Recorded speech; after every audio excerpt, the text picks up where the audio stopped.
Q&A, karena setiap pertanyaan selalu ada jawaban.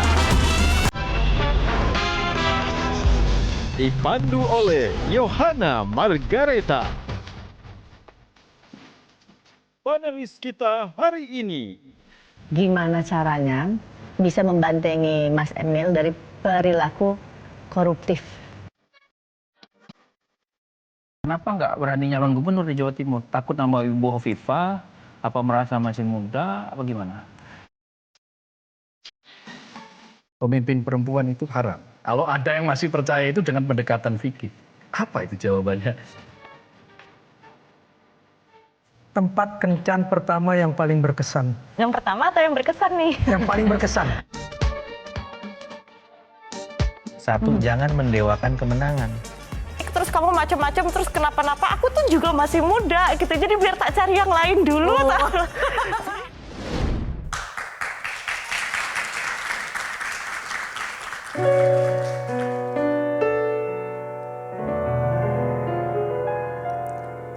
Meski waktu datang dan berlalu sampai kau tiada bertahan, semua takkan mampu mengubahku.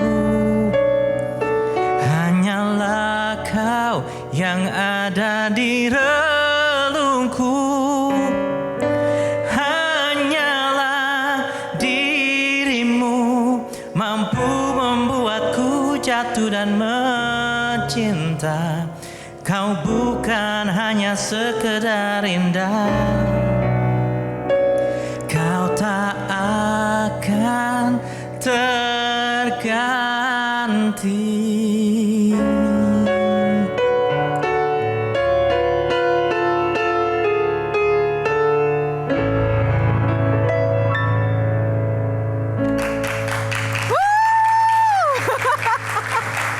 Aduh, salaman dulu ini. Mas Emil, kalau saya sih yes, kalau Dewan Juri, yes or no? Yes. Mas Emil, jujur nih, lebih asik mana? Musik atau politik? Ya sekarang saya tentu merasa bahwa politik adalah habitat saya ya. Gitu. Oh gitu. Tapi kalau saya jadi Mas Emil, saya pengen jadi penyanyi. Saya akan pilih jadi penyanyi. Kenapa? Karena saya bisa menyuarakan suara hati rakyat yang terpendam, yang tidak diwakili oleh para wakil rakyat di Senayan. Bener nggak sih teman-teman? Gimana? Ya itulah PR kita. Harapannya bahwa pada akhirnya penyanyi tentu akan harus selalu menjadi check and balance. Kayak Iwan Fals Ya, misalnya. check and balance itu penting dan kita sebagai penggemar para penyanyi dan musisi nggak boleh anti kritik gitu. Bagaimana kita kemudian selalu mawas diri dan menjadikan itu motivasi untuk menjadi lebih baik lagi. Termasuk jadi politisi nggak anti kritik juga ya? Oh nggak boleh. Kalau Nggak politisi boleh. anti kritik, wah bahaya itu. Oke, kita mau tes dulu Mas Emil ya. Ada rapid question yang harus dijawab nih. Kita mau tahu pilihannya itu jelas atau tidak. Kahitna atau Dewa 19? Kahitna. Khofifah atau Arumi? Hah? Khofifah atau Arumi? Ya Arumi lah. Ya Arumi lah. Wagub atau Menteri? Ayo. Wagub. Wagub, tepuk tangan. Terima kasih. Silakan duduk Mas Emil. Jadi Mas Emil, untuk Q&A kali ini ada aturan mainnya, ada 9 box. Tapi kita hanya akan buka boxnya itu beberapa saja random. Dan silahkan untuk menjawab. Wajib menjawab pertanyaan. Karena setiap pertanyaan selalu ada jawabannya. Langsung saja kita mulai permainan yang pertama. Mas Emil mau nomor berapa box yang dibuka? Angka paling gampang aja ya. Hah? Angka 1. Angka 1, berarti yang selain 1 susah ya Mas ya? Bukan, maksudnya kan semua mulai dari angka pertama. Oh, Gitu. angka pertama. Baik, kita buka angka pertama pilihan Mas Emil. Apa isi box pertama? Politik gelitik. Tepuk tangan dong. Bicara soal politik, kayaknya saya langsung saja deh mau tanya ke Mbak Wanda Hamidah yang juga pelaku di dunia politik yang akhir-akhir ini juga lagi hits begitu ya. Apa yang paling bikin penasaran Mbak Wanda Hamidah? Silakan ditanyakan Mbak. Yang bikin aku penasaran adalah gini, kalau buat aku sosok politisi laki-laki penting punya perspektif gender ya. Nah, ada 2 pertanyaan boleh ya? Boleh ya? silakan Mbak. Oke, pertanyaan pertama yang global. Komnas Perempuan menemukan 400 perda yang diskriminatif terhadap perempuan. Nah, kalau di antara perda itu ada di Jawa Timur, apa yang Mas Emil akan lakukan terhadap perda-perda yang diskriminatif terhadap perempuan? Dan nanti itu datanya bisa dicek di Komnas Perempuan ya. Pertanyaan kedua is more personal. Kalau suatu hari istri Mas Emil, Arumi, kemudian ingin berkarir, atau mungkin di politik, atau mungkin sebagai pengusaha dan lain-lainnya, apakah Mas Emil akan support atau tidak? Oke, silakan. Langsung Iya. 2 pertanyaan. Langsung 2 pertanyaan. Yang pertama menurut saya jelas sekali ya kalau Komnas Perempuan udah menyatakan seperti itu. Kita pertama salah satu indeks kinerja utama aja indeks pembangunan gender. Indeks pembangunan gender memang seringkali dibilang equal access ya. Equal access itu artinya perempuan boleh bersekolah, boleh bekerja. Tapi kenyataannya kan memang selalu ada uniqueness, ada kekhususan yang dihadapi oleh perempuan yang kemudian harusnya bisa kita acknowledge ya, kita pahami. Jadi apabila, nah tinggal mungkin sebuah proses dalam legislatif, apalagi Mbak Wanda juga pengalaman di legislatif, pastinya kan ada proses dalam merevisi sebuah perda di badan legislatif. Nah, saya meyakini bahwa 400 perda itu harus memang bisa benar-benar conform atau comply dengan nilai-nilai. Nah, pertanyaannya tinggal gini. Kadang kita merasa ini tidak diskriminatif, tetapi setelah ditelaah itu diskriminatif. Kita menghormati betul Komnas Perempuan, tapi kadang nanti kan pertanyaannya adalah kami nggak bisa bilang kenapa ini diskriminatif karena Komnas Perempuan bilang seperti itu. Tentu lebih bagus lagi kita bisa menjelaskan bahwa ini loh pemahamannya. Kami sudah dijelaskan oleh Komnas Perempuan bahwa ini yang menyebabkan diskriminatif.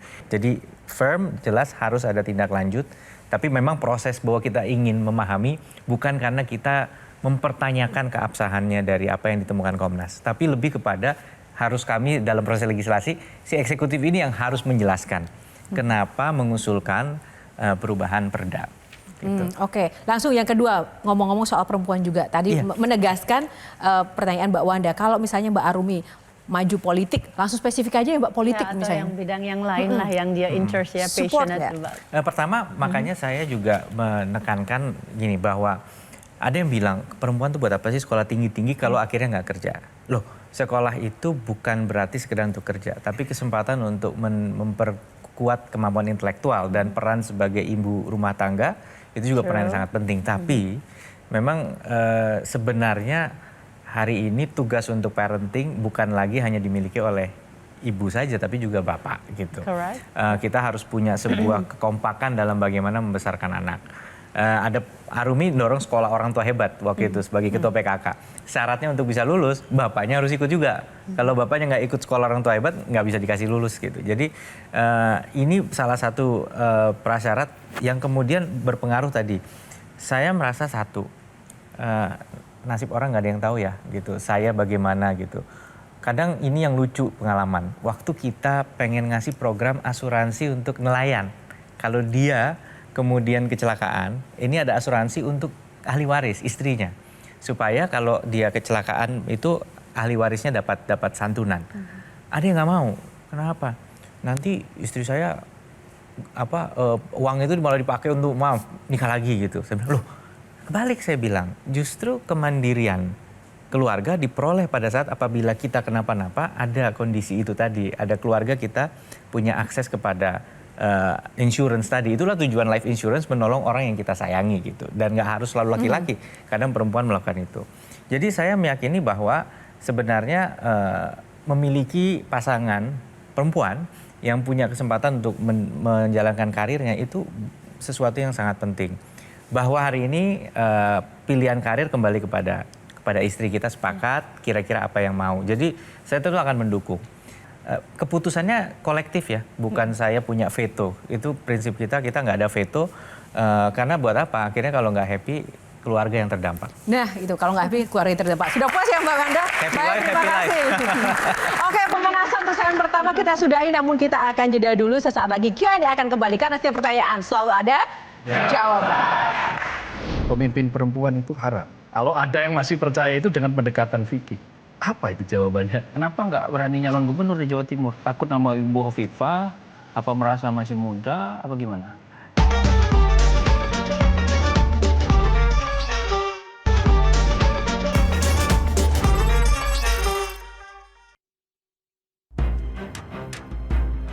Emil Elestianto Dardak atau yang dikenal dengan nama Emil Dardak.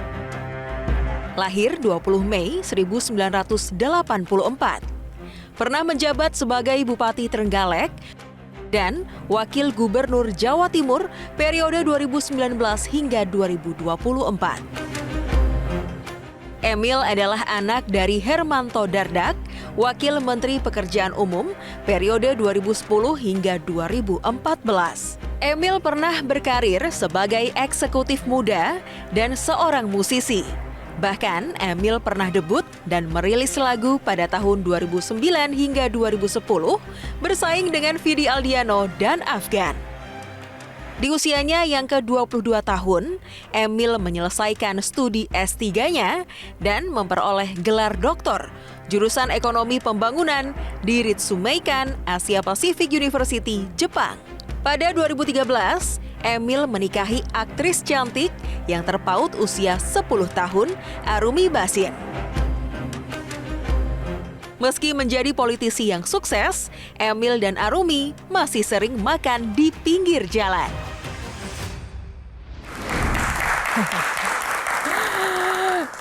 Tadi dengan profil yang keren tadi masih suka makan di pinggir jalan, itu beneran atau pencitraan Mas Emil? Nah, pertama menurut saya nggak ada yang terlalu unik ya, karena saya punya banyak kenalan orang-orang baik itu di politik maupun di luar politik juga hobi makan di pinggir jalan sebenarnya gitu. Oke, kalau menurut Bang Kohar gimana? Ya sama aja. Jadi kalau saya lihat sih apa yang dilakukan oleh Mas Emil Dardak ini atau Cak Emil Dardak ya. Kebetulan saya juga lahir di Jawa Timur, di Kertosono Nganjuk. Jadi ada kebiasaan kok, banyak tokoh-tokoh di Jawa Timur itu biasa itu makan pecel lele di daerah Jombang, atau makan sego tumpang di Kertosono, atau yang semuanya di pinggir jalan. Dan itu hal yang biasa saja, yang penting sedep kan gitu. Yang penting sedep bisa berbau dan kadang-kadang bisa ketemu dengan siapapun, berjabat tangan itu biasa. Apalagi Jawa Timur itu kan terkenal dengan egalitarianisme ya. Egaliter lah, orangnya egaliter. Jadi orang-orang sosok yang kadang-kadang agak terlalu priayi gitu malah agak susah. Nah kalau sosok-sosok seperti Mas Emil Dardak ini seperti apa Bang Kohar? Saya banyak berbicara dengan beberapa kawan, beberapa teman yang dulu teman sekolah di ini. Ya mereka rata-rata mengapresiat lah dengan kepemimpinan Jawa Timur yang sekarang. Cuma saya tadi tergelitik meneruskan perempuan tadi boleh nggak? Boleh. Di Jawa Timur. Nah dong. gini, Mas Emil ini kan kakeknya Kiai ya. Pak Muhammad Dardak itu Kiai, Kiai NU lah terkenal di Jawa Timur. Lalu kakek dari pihak ibu itu adalah Pak Wiluyo, Legend Wiluyo itu adalah Gubernur Lemhanas pertama kali era Bung Karno. Tolong dikoreksi kalau saya salah. Benar-benar. Nah, konteks saya yang soal Kiai tadi adalah begini. Kan masih ada itu di Jawa Timur itu hidup pandangan bahwa pemimpin perempuan itu haram. Setidak-tidaknya masih ada yang berpandangan seperti itu. Nah, kalau menghadapi hal-hal semacam itu dengan katakanlah pendekatannya pendekatan fikih gitu. Kalau ada yang masih percaya itu dengan pendekatan fikih, apa itu jawabannya Mas Emil? Saya rasa tentunya pertama serahkan pada ahlinya. Saya ada langsung terngiang sebuah ayat yang saya nggak berani sebut karena makom ilmunya itu biasanya dimiliki kiai, biar kiai menjawab. Jadi pada saat kita sekarang melihat bahwa misalnya contohnya Bu Hovifah adalah seorang wanita, kemudian yang mengiringi jalannya Ibu Hovifah pada saat mencalonkan dan saat memerintah juga, saat menjabat juga beliau banyak minta nasihat para kiai dan ibu nyai, kelihatannya itu salah satu yang harusnya bisa menjadi sebuah rujukan gitu loh, bahwa ini sesuatu yang masih bisa jangan berdebat lah bahasanya ya, tapi masih bisa dibicarakan, masih bisa didiskusikan dalam menyikapi pandangan ini. Artinya pada akhirnya sekali lagi masyarakat di Jawa Timur diberi kesempatan untuk mewujudkan apa yang mereka yakini dalam sebuah pilihan begitu, dan mereka punya kiai-kiai yang dijadikan panutan dalam membuat keputusan tersebut. Kebetulan 3 calon sekarang perempuan semua. Nah, itu juga salah satunya. Itu juga benar-benar ini ya, pembuktian dari pertanyaan Bang Ya. Kohar tadi, Jawa Timur juga terbuka dengan pilihan itu, Iya. meskipun itu perempuan. Kalau Bang Jayadi Hanan, Mas Emil politisi yang sabar kayaknya ya. kenapa Bang Jayadi mengatakan demikian? Udah 8 tahun, 5 tahun jadi wakil gubernur. Biasanya kan nyalon jadi gubernur dong. Udah 5 tahun. Biasanya iya. seperti itu Sebagian habitnya besar kepala daerah sama wakil itu pecah kongsi biasanya. Ya kan? Gitu. Nah, kenapa nggak berani nyalon gubernur di Jawa Timur? Takut nama Ibu Hovifah? Apa merasa masih muda? Apa gimana? Ya jujur sih kenyataannya memang saya pakai perhitungan juga satu. Tapi dua gini lah, maksudnya saya coba bangun sama keluarga. Jangan bertahan di politik karena kayak nggak ada jalan hidup lain aja gitu loh. Saya masih alhamdulillah mencoba berinvestasi dalam konteks maksudnya masih punya pegangan untuk berkarir misalnya di dunia keuangan atau di akademik misalnya gitu masih ada gitu. Jadi kalau nggak happy ya nggak mungkin saya paksain gitu. Jadi ini bukan sekedar nggak berani tapi saya masih happy. Oke, baik. Kang Maman. Tapi saya tertarik dengan yang tadi berkaitan dengan perempuan. Sepakat nggak kita bahwa ibu rumah tangga itu profesi? Gimana ya definisinya? Maksudnya artinya dia juga adalah pekerjaan sebagaimana pekerjaan yang lain. Dunia butuh parents. Parenting butuh bahwa itu diasosiasikan dijalankan oleh ibu atau bapak itu urusan kedua ya. Tapi saya setuju bahwa caretaker rumah tangga adalah profesi yang mulia yang dibutuhkan negara, betul saya setuju. Oke. Lalu bisa nggak diperjuangkan oleh Mas Emil di Jawa Timur misalnya perempuan sebagai profesi ibu rumah tangga bisa mengakses hal-hal yang selama ini susah diakses karena dia bukan profesi mengakses bank susah, padahal dia 3 bulan ditinggal suaminya sebagai nelayan, dia justru adalah kepala rumah tangga. Tapi untuk mengakses bantuan susah karena belum dianggap sebagai profesi misalnya. Kita punya ada program untuk kepala rumah tangga perempuan, tapi itu kan kalau dia jadi single parent ya. Gitu. Kalau single parent tentu penting sekali gitu bahwa sebagai single parent otomatis apapun status profesinya dia dianggap sebagai tulang punggung. Itu ada. Tapi bagi yang juga sedang menjadi ibu rumah tangga, pertanyaannya sebenarnya kalau untuk mengakses untuk apa? Kalau untuk modal usaha dia sudah jadi hybrid kan, fungsinya ibu rumah tangga tapi juga dia membantu ekonomi.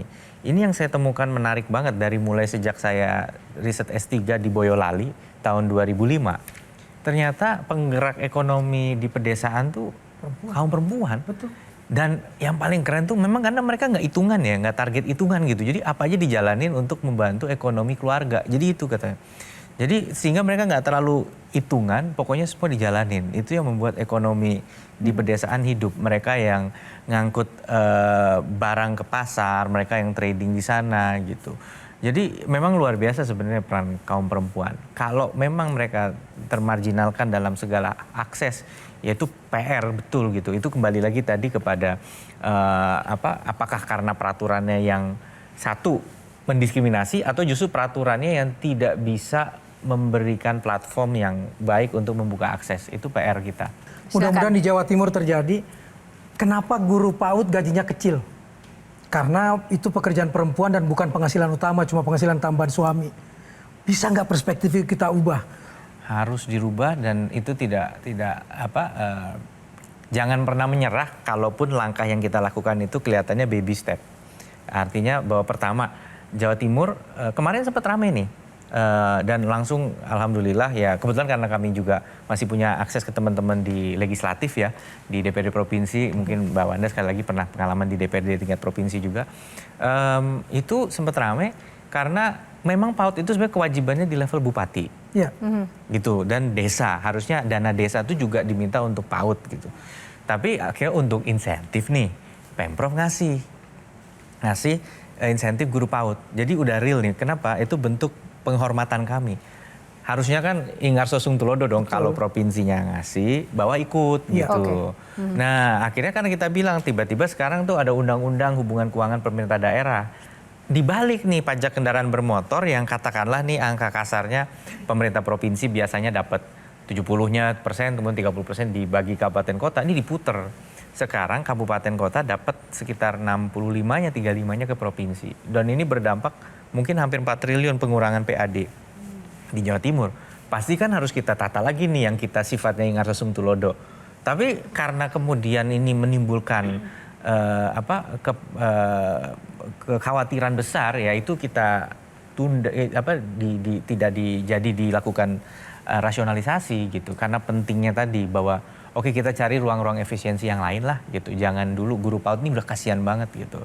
Dan itu yang menarik tadi yang Kang Maman sampaikan. Apa jangan-jangan hari ini kita bersyukur ya, ada yang mau didik anak-anak kita di usia dini karena mereka kaum perempuan yang nggak terlalu hitungan. Tapi kan kita jangan kemudian kita yang ngelunjak ya. Kalau kita yang ngelunjak taken for granted mau jadi apa? Jadi saya setuju dan mudah-mudahan bisa jadi. Ini menarik sekali Q&A malam ini dan tolong wartakan kepada para perempuan dan ibu-ibu di rumah untuk menyaksikan episode kali ini ya. Karena pembahasannya spesial perempuan ternyata. Siapapun penanyanya semua tertarik perempuan. Semuanya luar biasa loh. Perempuan loh. Iya. Ini spesial. Saya pikir akan bertanya tentang data-data, survei, tapi semuanya tentang perempuan. Menarik memang perempuan ini. Namun kita akan jeda dulu, sesaat lagi kami akan kembali. Karena setiap pertanyaan selalu ada jawaban. Gimana caranya bisa membantengi Mas Emil dari perilaku koruptif? Terus kamu macam-macam, terus kenapa-napa, aku tuh juga masih muda gitu, jadi biar tak cari yang lain dulu.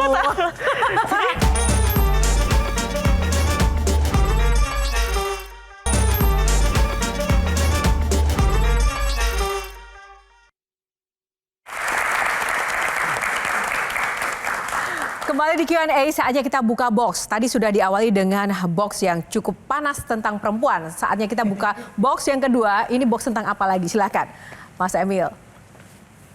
Nomor berapa? Ya, ke pojok sebelah situ deh, 9. Oh, 9, langsung ya. Ke 9. Sudut-sudut. Who am I? Oke. Tepuk tangannya mana? Who am I ini tentang sosok Mas Emil ya. Tapi sebelum kita bicara tentang sosok Mas Emil dan semesta di sekitar Mas Emil, saya mau tahu pandangan Mas Emil tentang situasi politik begitu kejam. Banyak intrik, ya kan? Semua serba kepentingan. Bahkan yang mungkin awalnya mulus atau mungkin niatnya baik, jadi harus terjebak dan terseret dalam pusaran lingkaran setan sistem politik kita. Nggak takut atau mungkin nggak kapok ketika harus menghadapi dinamika seperti itu, dan apa benteng penjaganya seorang Emil Dardak? Keluarga. Pertama pertanyaannya gini, kalau sama istri kita terutama dukungan orang terdekat ya. Pertama kita satu values nggak? Satu, jangan mendewakan kemenangan. Kita tuh tanding bisa menang bisa kalah loh gitu. Udah siap mental belum kalau gitu? Itu penting. Oke, kita buktikan, kita langsung panggil sang istri Arumi. Mbak Arumi Bahin kita undang. Kita berikan tepuk tangan yang luar biasa untuk Mbak Arumi. Lagi-lagi sosok perempuan emang luar biasa. Halo, tepuk tangan untuk Mbak Arumi. Sosok yang paling ceria yang selalu mendampingi Mas Emil. Apa kabar Mbak Arumi? Aduh. Tunggu, jangan ke sana dulu, kan udah sering nih. Saya mau nanya, Mbak Arumi, tadi kan Mas Emil bilang bahwa benteng penjaga dia di dalam dunia politik untuk menghadapi tantangan itu adalah keluarga, apalagi istri. Suka dukanya jadi istrinya Mas Emil memiliki jabatan dan sebagai politisi apa Mbak? Yang paling duka deh. Yang paling duka ya ditinggal terus. Ditinggal terus ya? Maksudnya sibuk gitu, jarang ada waktu buat istri ataupun anak-anak. Bukan curhat ya, tapi emang faktanya gitu. Sukanya yang paling disukai? Yang paling disukai apa ya? Oh, aku punya kesempatan sekarang mendampingi Mas Emil itu pergi ke seluruh tempat, ke daerah-daerah yang kalau dulu nggak dampingin Mas Emil, mungkin aku nggak akan kepikiran akan ke sana. Maksudnya kayak nggak mungkin aku ke desa, nggak mungkin aku ke ini gitu. Jadi ada satu dunia baru yang akhirnya terbuka buat aku. Terima kasih, silakan bersama sang suami. Wah, terima kasih. Nah, sebelum saya lempar ke panelis, saya mau tanya, Mas Emil itu kan menjadi terkenal, ya jujur saja ya, dulu saya tahu karena ada kisah dengan Mbak Arumi. Nah, sejauh mana ini pamor sang istri mempengaruhi karir politik Mas Emil? Lumayan sih, maksudnya. Lumayan. Mbak Arumi lumayan banget atau gimana? Ya, maksudnya gini. Gimana? Pada masa, ya nggak bisa dipungkiri gitu, kita tuh banyak dikenal suaminya Arumi, bahkan yang lucu ya. Pernah juga loh kejadian tuh lagi sama Arumi jalan itu, terus ditanya, Mbak, di Surabaya nih, gitu tanya. lagi ada acara di Surabaya, lo gimana sih selama ini kita? Terus Pak tolong fotoin ya Pak. Ya Dikasih pernah, handphone tolong ya. fotoin tuh gitu lagi di yogurt. Ya kita fotoin aja nggak apa. Walaupun jarang tapi ada gitu, artinya muncul di berbagai tempat. Terus saat nemenin Mas kampanye Pilpres kemarin itu ya dia kan harus balik duluan gitu. Saya pikir waduh ini saya gimana ya, ternyata orang kenal gitu, tapi kenalnya ini suaminya Arumi gitu ya. Jadi betul memang. Tapi dulu aku selalu bilang, apalagi waktu masa pertama itu kan di Trenggalek, jadi ketika pertama kali Mas Emil masuk politik gitu, aku selalu bilang, aku tuh ibarat kalau toko tuh mungkin aku etalasenya gitu. Jadi orang udah kenal dulu, terus harus menarik dulu, tapi kan yang penting di dalamnya gitu. Nah, di dalamnya itu ada Mas Emil, istrinya ketika orang sudah ngelihat, awalnya memang ketika awareness-nya belum terlalu tinggi, orang mungkin ngelihat nih siapa nih suami Arumi Bachsin, tapi semua itu kan ketika sudah mata tertuju ke Mas Emil yang membuktikan gitu. Kalau misalnya memang nggak ada isinya juga pasti lewat juga. Nah akhirnya sekarang malah kita nggak ngerasa oh ini lebih, malah justru kayaknya market kita beda deh gitu. Kalau misalnya saya tetap di entertain mungkin ini gitu, tapi Mas Emil akhirnya punya masanya sendiri gitu. Wow, tepuk tangan ya, teamwork sekali ya. Perempuan hebat ya, itu tadi perempuan yang mendampingi politisi. Nah ini kalau dari sudut pandang politisi perempuan sendiri, melihat dua sosok ini, Mbak Wanda, ada yang ditanyakan nggak? Banyak. Satu yang paling. Oke, aku pada saat ini aku mau nanya ke Arumi, gimana caranya bisa membantengi Mas Emil dari perilaku koruptif. Dan kedua untuk kamu sendiri, gimana caranya kalau banyak ya entah itu masyarakat yang punya kepentingan atau pengusaha yang punya kepentingan memberikan kamu sesuatu yang materi yang you know lah itu that's a Sebenarnya komunikasi itu tuh udah terjadi dari sebelum masuk ke politik. Karena sebelum kita ada Mas Emil jadi politisi kan kita dari luar ya. Nah. Jadi kita cuma punya persepsi tentang politik kan dari sudut pandang orang luar. Yang kita lihat di TV kan ya itu gitu kan. Kayak pas Mas Emil minta izin apa kita coba politik itu kan aku yang hah kok politik gitu kan. Serem banget loh di media tuh serem banget gitu. Akhirnya kita coba ngobrol yang serius sebelum memutuskan. Nah di situ akhirnya aku percaya diri gitu. Memang orangnya punya integritas gitu. Jadi dari awal Mas Emil masuk politik tuh dari usia 30-31 lah kurang lebih ya waktu di Trenggalek itu.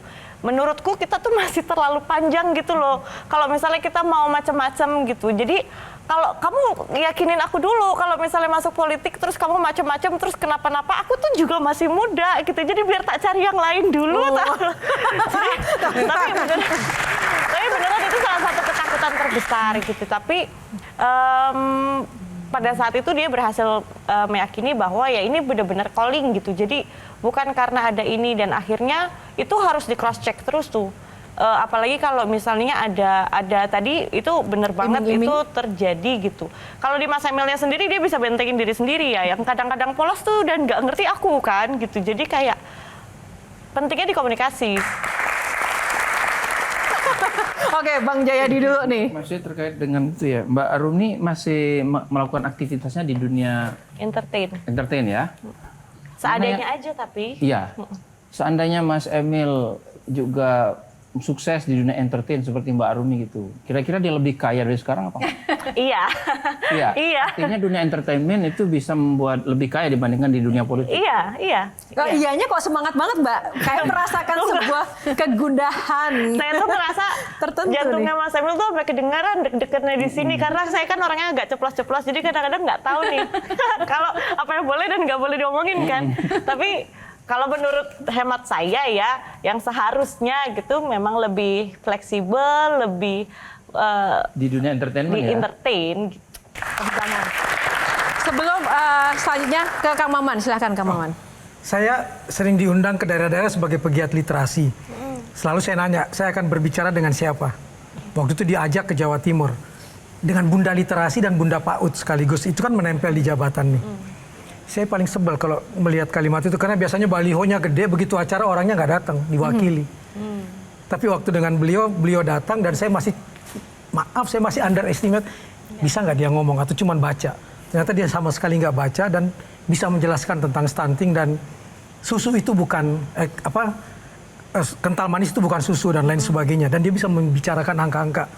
Sampai profesor di samping saya bilang, nggak malu-malu ini ya istri wakil gubernur saya. Kita pernah bertemu soal itu kan, membicarakan itu waktu itu di universitas. Sering melihat bahwa banyak orang yang meminta dirimu muncul dan kamu tolak karena memang tidak punya waktu. Sementara yang lain walaupun tidak punya waktu bilang iya dulu supaya balihonya di mana-mana. Kamu mengalami itu juga nggak? Iya, banyak yang aku tolak. Bukan karena sombong, karena manajemen waktunya aja. Akhirnya aku kalau atur waktu itu, kalau ngatur waktu antara beberapa jabatan, kemudian waktu make sure aku ada di rumah dan untuk anak-anak juga gitu. Dan ketiga, paling ndak tega kalau misalnya ada namaku, tapi abis itu akunya ndak datang. Mengecewakannya itu lebih diingat karena beberapa kali ada seperti itu, maksudnya biarin aja gitu, maaf ya mendadak nggak bisa gitu. Ketemu Surabaya dan Jawa Timur tuh kan ternyata kecil ya, maksudnya orangnya itu aja. Bu, saya waktu itu udah datang loh ke kampus ini karena waktu itu pembicaranya harusnya ibu, tapi ibu nggak datang ya, saya nggak ini gitu. Nah, jadi akhirnya saya bilang sama tim, ayo kita lebih hati-hati. Kalau datang. Jadi kalau saya bilang datang tuh 90% pasti datang. Hanya karena ada faktor tertentu yang mendadak yang saya nggak bisa datang. Jadi kalau yang nggak bisa datang dari awal aku bilang nggak datang. Oke. Mas Bang Kohar. Satu pertanyaan. Oke, silakan. Mas Emil, lagu Maaf untuk siapa? Lagu Bidadari untuk siapa? Bidadari untuk dia. Maaf untuk? Kalau maaf, ini dibuat sebelum ketemu saya. Maaf bukan untuk siapa, tapi untuk ada saudara saya menceritakan kisahnya dialah gitu. Gitu ya. Jadi saya bikin lagu itu untuk ngejek, untuk nggodain saudara saya seakan-akan dia dinyanyiin itu. Iya. Bukan pribadi. Karena lagu itu sudah ada, belum pacaran sama saya. 2009 ya, sekarang nikah 2013. Kang Maman nakal ya pertanyaannya ya. Pertanyaan khas artis. Iya, oke. Luar biasa. Wah, menarik sekali. Kita bintang tamunya Mas Emil ya, teman-teman ya. Jangan lupa. Kita akan nanya Mas Emil dan juga Mbak Arumi, namun kita akan jeda dulu. Sesaat lagi Q&A akan kembali karena setiap pertanyaan selalu ada jawaban.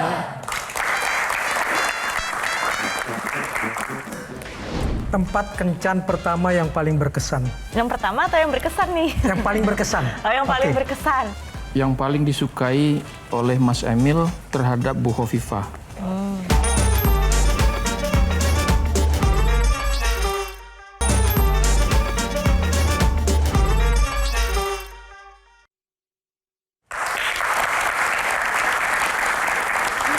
Ya, terima kasih Anda kembali di Q&A dan saatnya kita akan buka box selanjutnya Mas Emil. Box nomor berapa? Tadi udah 19. Teng tengah. Tengah 5. Oh, langsung ya garis miring. Uji skill, tepuk tangan dulu. Kalau soal profilnya Emil Dardak, sudahlah kita bisa langsung googling ya. Nah, tapi ada skill lain yang ingin kita uji di antara dua sepasang ya suami istri ini yang tadi luar biasa sekali kompaknya kalau di dunia nyata, di dunia kerja. Nah, Kang Maman boleh nggak mewakili panelis ya untuk menanyakan beberapa pertanyaan. Nah, di sini aturannya adalah Mbak Arumi dan Mas Emil silahkan menulis jawabannya, jangan dikasih lihat. Nanti kita mau pengen tahu benar-benar cocok, benar-benar kompak nggak sih gitu. Ada 3 atau 4 pertanyaan kita akan sampaikan. Ditulis jawabannya di situ. Sama nggak kira-kira? Nah, Kang Maman boleh mewakili panelis nih. Silahkan memberikan pertanyaan 2-3 pertanyaan, jawabannya sama nggak? Kalau ada panelis yang juga mungkin tergelitik ingin menanyakan sesuatu, nggak apa-apa, monggo aja. Kita mulai dari Kang Maman dulu. Tempat kencan pertama yang paling berkesan. Oke, silakan ditulis jawabannya. Yang pertama atau yang berkesan nih? Yang paling berkesan. Yang paling berkesan. Oh, oke. Oke. Jangan nyontek ya. Oke, yang kedua, Kang Maman. Saya lagi. Boleh, Kang Maman. Nomor sepatu anak kedua.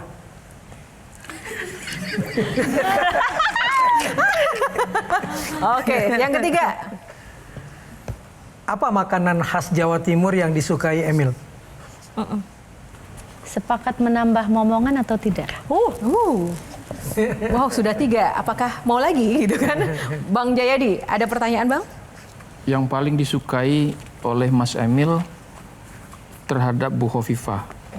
Oke, langsung saja. Tadi pertanyaan pertama, tempat kencan yang paling berkesan. Kalau dari Mas Emil apa? Tempat dimsum yang ada di Kemang. Oh, saling. Dimsum yang ada di Kemang, saling melengkapi lah ya. Udah lah ya. Oke. Tapi itu kan yang dimaksudkan. Berkesannya tanya dong kenapa? Kenapa? Karena waktu pertama kali ngedate kan jemput aku pulang syuting malam. Nah ternyata ini nggak bisa begadang orangnya, jadi minum espresso sampai 2 itu tidur di depanku gitu. Nih ini orang aneh deh, kok ngajakin ngedate tapi kok tidur gitu. Oh, makanya itu paling berkesan. Dan itu cuma sekali tapi ke situnya. Iya, habis itu di jam-jam normal. Oh, habis itu kapok. Ini yang dimsum 24 jam itu ya? Iya, tahu kan?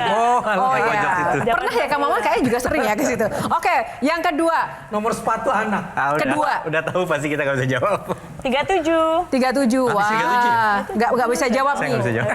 Oke. Yang ketiga. Makanan khas kesukaan Emil. Salah tebak aku. Apa? Aku nebaknya cumi hitam yang ada di nasi Madura. Kalau Mas Emil? Nggak tahu ya, saya juga bingung sih sebenarnya. Tapi di situ jawabannya apa? Lodeh. Lodeh P, dia suka lodeh P juga. Oke, 2 kali nggak sama. Oke, nggak kompak. Mau nambah momongan? Tidak, Mas Emil tidak. Enggak. Oke, kompak, tepuk tangan. Iya, kita kasih tepuk tangan kalau yang kompak aja ya. Oke. Terus kalau Bang Jayadi tadi pertanyaannya adalah Yang paling disukai oleh Mas Emil dari Ibu Hovifa. Ini kayak hampir sama walaupun kata-katanya beda. Kalau aku bilangnya dedikasi. Ini pekerja keras. Pekerja keras. Oke, sama ya. Oke, kompak. Oke, terima kasih tadi sudah menjawab tantangan-tantangan dari para panelis dan pertanyaannya. Sekarang saya kasih kesempatan balik ya, biar fair. Mas Emil boleh memberikan tantangan untuk para panelis dengan tebak lagu. Oh, tebak lagu. Tebak lagu. Ini keahliannya nih. Para panelis jangan sedih ya. Ini ada 4 panelis. Singkat saja. Nanti kita kasih kesempatan untuk Bang Kohar yang pertama dulu. Ya, Bang Kohar nih. Lagu pertama, silahkan ditebak. Apa judulnya?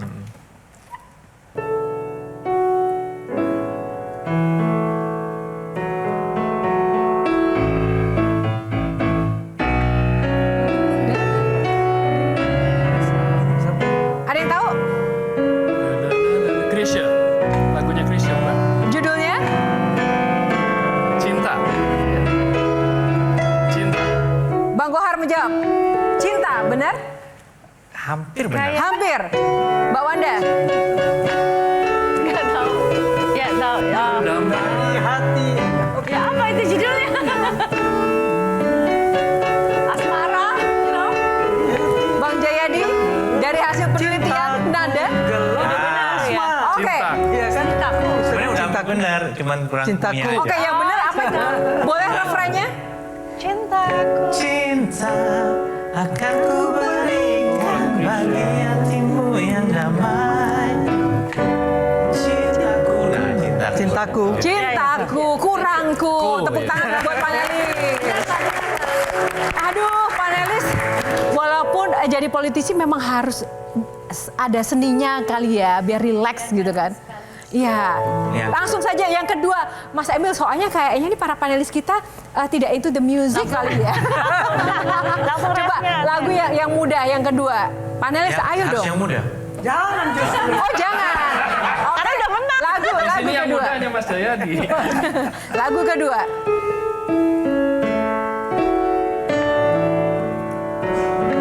Kawan Solo.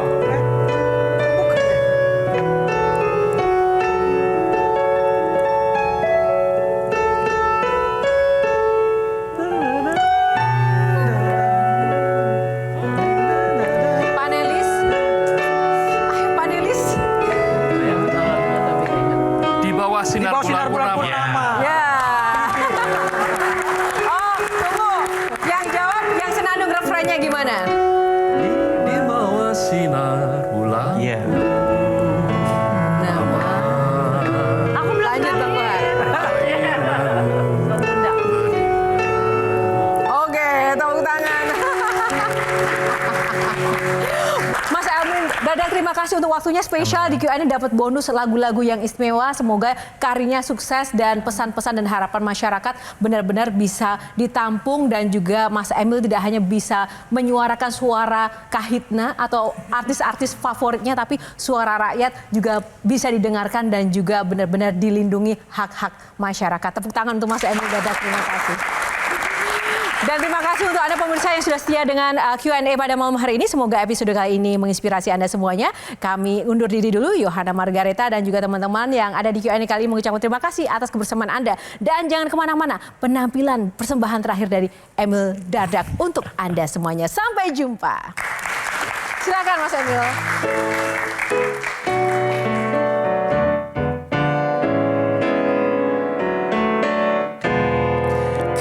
Jalin lagu bingkisan kalbuku bagi insan dunia yang mengagungkan cinta. Wow, cinta akan ku berikan bagi hatimu yang damai. Cintaku gelora asmara seindah lembayung senja. Tiada ada yang kuasa melebihi indahnya nikmat bercinta.